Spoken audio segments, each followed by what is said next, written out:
Sisi, this is just Lara. So may bago na naman tayong project.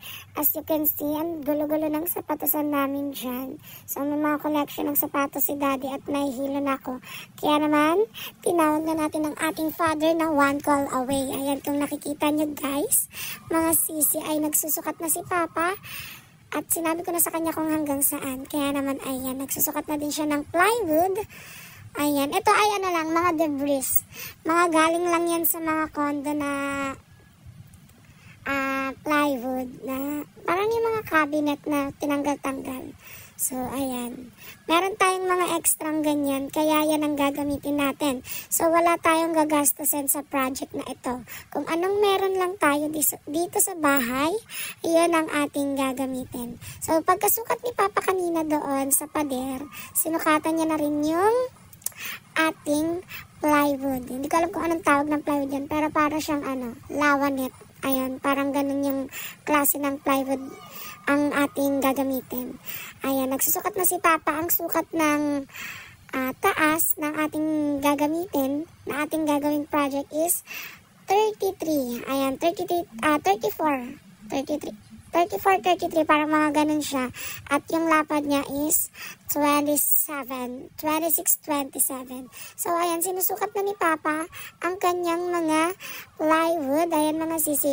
Ayan ang aking father na one call away. Kapag meron tayong mga project, ay lagi natin siyang tinatawag. Ayan, sinusulatan niya na ng lapis ang kanyang lalagariin mamaya para mamaya ay mabilis na lang. Mabilisan na lang ang paglalagari kasi mahirap nga namang maglagari ng wala kang pattern. Baka mamaya liko-liko ang iyong pagkalagari. Ang ating project pa naman ngayon ay dalawang haba lang yan ng plywood. Kaya pag nagkamali, wala tayong pamalit. So ayan, nag-iisip na ang father natin kung ano ang kanyang gagawin. Kung saan ba siya maglalagari? Saang pwesto ba siya maglalagari? At ayan, na-realize niya, doon na lang siya sa kabila, sa may hagdan banda. Para nga naman may pwersa ang kanyang paglalagari. Ayan, pinwesto niya na ang plywood doon. Ayan mga sisi, si Papa nga pala ay isang tricycle driver na maraming alam din sa buhay. Ayan, tubero, karpentero, ganyan talaga ang mga tatay. Marami dapat kaalaman sa buhay. Siyempre, hindi na tayo magtatawag pa ng mga manggagawa andyan naman si Papa, marunong naman. So, ayan, naglagari na ang ating father dyan. Nakita niyo yung walis, kinuha ko kasi magwawalis ako sa harap. Ayan, sa susunod pala, bibili na ako ng jigsaw para hindi na nahirapan si Papa maglagari. At saka para straight cut din talaga siya kaagad. Gagamitan lang talaga ng kuryente yung mga jigsaw. Titingin-tingin tayo niyan sa mga app na merong online shop na may jigsaw kung magkano para hindi na nahirapang maglagari. Kasi marami pa tayong project na gagawin. Kasi marami pa tayong cabinet, ayan yung mga damitan. Magpapagawa pa tayo ng ganyan kay Papa pagka may budget na tayo para sa plywood. Buti na lang mga sisi, itong ating project ay may extrang plywood pa dito. May magagamit tayo at wala tayong gagastusin dito sa project na to. So ito ay ang project na to, lagayan ng sapatos, magiging patungan ng sapatos ni Daddy. Ayan, habang naglalagari dyan si Papa, ako ay bising-bising magwalis. Ayan mga sis, kaya naman, enjoy pa rin siya kahit anong ginagawa niya Kapag tapos niyan mga sis, si Papa, nagdadrive yan ng tricycle. So, after niyan, tinawagan ko siya nung Thursday ko siya tinawagan na gagawa kami ng cabinet kasi may plywood. Dapat nga platform lang ng lagayan ng sapatos. Nag-request si Daddy ng cabinet na lang din. Kagaya ng una kong ginawa. Ayan.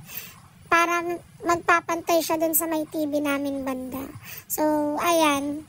May nakita pa akong plywood. Kaya, ayan na lang yung aming gagamitin.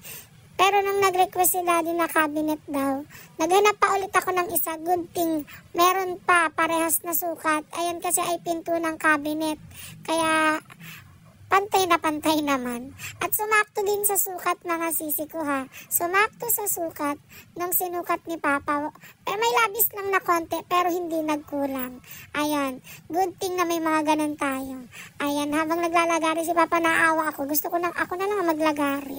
Nakakapagod yan mga sis, na try ko ng maglagari. Sobrang nakakapagod. So ayan, marami na din kaming mga project na nagawa ni Papa. So may cabinet na rin sa taas ng lababo. Kami rin ni Papa ang gumawa niyan. Yung lagayan ng TV, kami din ang gumawa niyan. Yung lagayan ng unang sapatos, ayan, kami din ang gumawa. And ngayon, itong gagawin namin ay lagayan din ng sapatos para may tungtungan ng maayos yung sapatos namin. Kasi kung nakita nyo yung video kanina, mga sis, nakita nyo yung video kanina, diba? Ang gulo-gulo. Hindi ko maintindihan kung anong itsura ng mga sapatos. Maganda siya kasi nakalagay na sa lagayan, pero wala siyang patungan na maayos. So, nakakainis din, di ba? Ayan, kaya tayong mga babae, gusto lagi natin malinis, maaliwalas ang bahay, lalo na sa mga mamis dyan, na gustong-gusto talaga maliwalas ang bahay. Ayaw na ayaw ng kalat. Kaya naman, talagang kung ano pa ang pwedeng ika-improve ng bahay ay gagawin yan. Kahit pagbalik-baliktarin mo yung mga gamit, iusog dito yung cabinet, iusog doon yung kama, para lang makitang maayos ang isang pwesto ng bahay. Ayan, di ba mga sisi? Relate kayo dyan, mga sis, sa lahat ng mga mamis dyan. Relate na relate talaga sa pakiramdam ko na manggigigil kapag kagulo-gulo ng bahay, lalo na't may mga anak. Hindi may iwasan yan na magulo talaga ang bahay. Kaya nga naman, tayong mga mother ay laging nandyan para maglinis. Huwag na nating asahan ang ating mga asawa dahil sila ang nagpo-provide ng ating mga pangangailangan. Kaya naman tayo, hanggat kaya natin, huwag na tayong umasa sa ating mga asawa. Kayang-kaya naman natin yan. Alam niyo mga sisi, yung asawa ko walang talent sa pagtulong sa ganyan sa papa ko. Laging ako. Ang talent lang niya ay magbenta, pero malaking bagay yan ha. Magbenta, mag-business, ayan. Support ko naman siya dyan. Pero sa mga ganitong gawain, paglilinis ng bahay, pagkakarpentero, medyo tamad siya sa mga part na yan. Pero sa mga pag-aayos ng tubo, lalo na pag alam niyang hindi ko na kaya. Ayan, siya na ang gumagawa ng mga ganyang bagay.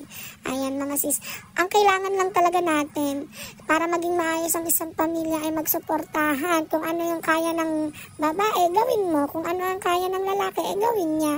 Pag hindi kaya, magsabi. At para wag ka magdadabog dyan sa tabi-tabi, tsaka lang tatanungin ng asawa mo kung anong problema mo. Tsaka mo lang sasabihin, nakikita mo nang nahihirapan ako, hindi ka pa tumutulong. Ay aba, ano bang mali ng asawa mong nahihirapan kaya hindi ka naman nagsasabi? Ayan, kaya naman kapag hindi natin kaya yung isang bagay, sabihin na din natin kaagad. Ayan.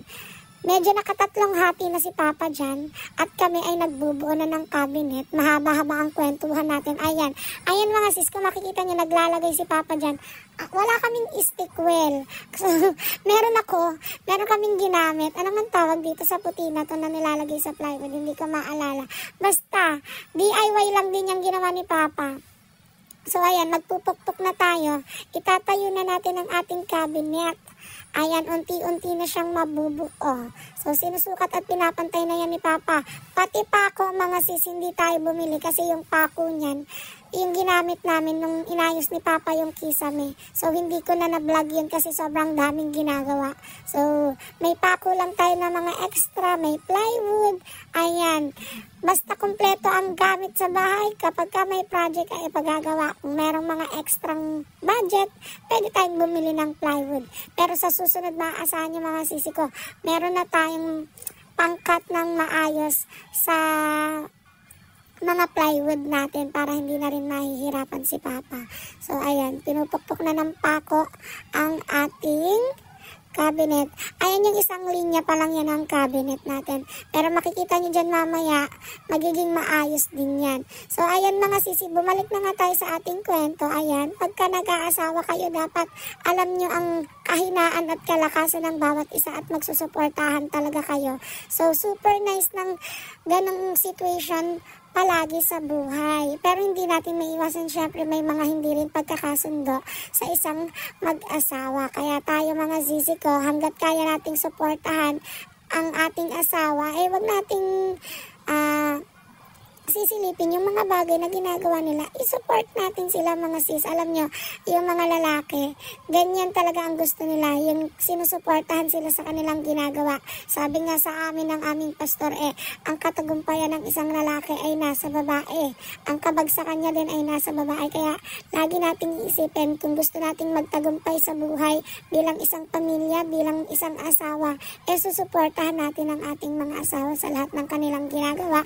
At wag kakalimutan mga sisi ko na si Lord ang magiging center ng buhay ninyo, ng inyong relationship, kasi lahat ng ginagawa niyo sa buhay ay magiging useless kung wala si Lord. Tayo ay mag-iimpok sa langit, wag sa lupa. Ayan. So, nabuo na natin yung cabinet natin dyan, mga sis. At lalagyan na lang ng likod ni Papa. So, kung nakikita niyo yung plywood na yan ay ginamit namin sa kisame. Ayan ay sobra na lang. Hindi na dapat lalagyan ng likod ni Papa yan. Pero dahil medyo umuuga-uga siya, nilagyan niya na lang din. So, ayan na yung final look niya. Nilalagyan na din natin siya ng wallpaper. So, kulang pa yung wallpaper ko, mga sisi ko, pero as of now, kayang-kaya pa naman. So, sa harap lang lalagyan muna natin ng wallpaper. Ay, ang lining na yan, na nilalagyan ko, yung buong yan. Sa loob at saka dun sa gilid-gilid, hindi pa muna natin malalagyan ng wallpaper yan kasi naubusan na pala ako ng stock ng wallpaper ko. Ayan, kaya naman, parehas yan ng ating pader at saka ng ating cabinet na isa. Same color lang yung wallpaper natin dyan. Parehas lang. Mas maganda kasing tignan kapag pare-parehas, mga sisi.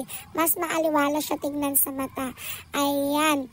So, nilalagyan na natin ng wallpaper yan para mas maganda. Kung makikita nyo yung ating cabinet, may awang siya dun sa dulo, sa taas. Kasi nga, parang bin racket na lang yan ni Papa para hindi siya mag-alog-alog. So, may gagawin tayo dyan, mga sisi ko, para hindi makita ang butas na yan mamaya. Magiging maganda pa rin yung kalalabasan yan. So, tayo, sa part na yan, sa paglalagay natin ng wallpaper, ayan yung mga tira-tira na lang din na wallpaper na ginamit ko dyan sa pader natin. So, kung maaalala nyo, sa Facebook ko pala in-upload yun, yung ating pagkakabit ng wallpaper. So, ayan mga sisi ko. Sa susunod, marami pa tayong project na gagawin, kaya abang-abang lang kayo sa mga susunod pa natin kasi may mga damitan pa tayo dito na hindi ko rin maintindihan kung paano aayusin. Kaya, next project natin yan, yung mga cabinet natin, ay mga sis. Next in line natin yan, abang-abang lang kayo dyan. So, ayan, napabilis na natin ang ating paglalagay ng wallpaper. Ayan, aayusin na natin yan hanggang sa maging, ayan, pasukat-sukat pa ako dyan, mga sis. Hindi rin pala talaga siya kasya. So, naghanap na lang tayo ng paraan kung paano matatakpan yan. Ang ginawa ko na lang yung pinakataas na lang ang pinaglagyan natin kasi nga, hindi na kasya yung wallpaper. So, sa labas na lang at saka sa taas. Pero yung loob, lalagyan din natin. Ayan, nilagyan natin siya ng matting. Pero binago ko siya kasi ang matting ay puti lang. So, ayan na yung ating final look. O, diba? Ang ganda. Kaya naman, don't forget to subscribe and click the notification bell.